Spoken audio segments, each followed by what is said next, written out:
Jagan versus Chandrababu అన్నట్లుగా war జరుగుతోంది. ఈసారి ఎన్నికల్లో ఎజెండా వేరేది లేదు.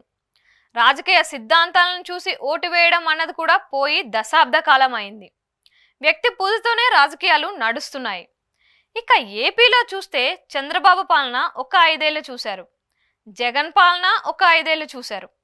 ఈ ఇద్దరిలో ఎవరి వల్ల మేలు జరుగుతోంది, ఎవరి వల్ల ఎక్కువ ప్రయోజనం ఏపీకి ఉంటుంది, ఏపీని ఎవరు ముందుకు తీసుకెళ్లగలరు అన్నదాని మీదనే ఈసారి జనాలు తీర్పు ఇస్తారనడంలో సందేహం లేదు.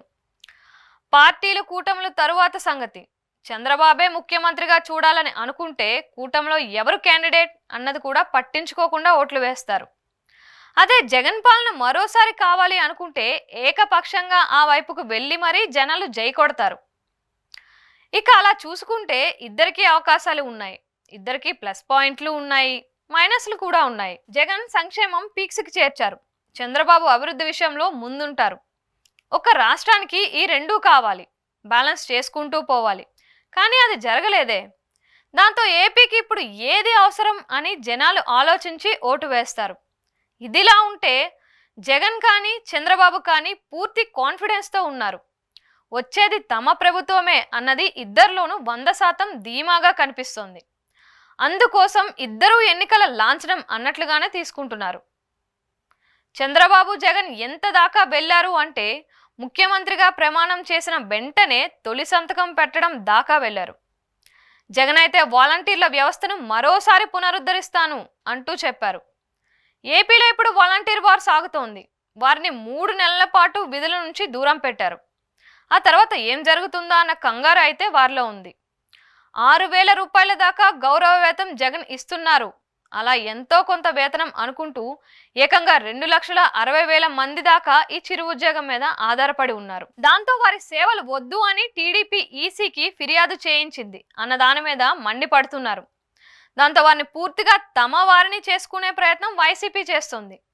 జగన్ మేమంతా సిద్ధం సభలలో వాలంటీర్లకు భారీ హామీ ఇచ్చేశారు. తాను రెండవసారి సీఎంగా ప్రమాణం చేశాక పెట్టే తొలి సంతకం వాలంటీర్ల వ్యవస్థ పునరుద్ధరణ అనే అన్నారు. ఇందులో కూడా జగన్ వ్యూహం ఉంది.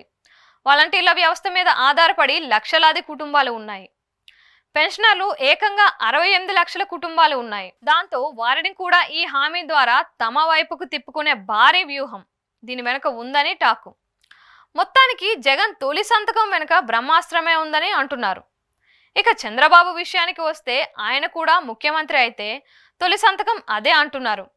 మెగా డిఎస్సిని నిర్వహిస్తామని ఆ దిశగా ఆదేశాలు ఇస్తూ తొలి సంతకం తాను పెడతాను అని చెప్పారు. ఏపీలో చూస్తే నిరుద్యోగులు లక్షలలో ఉన్నారు.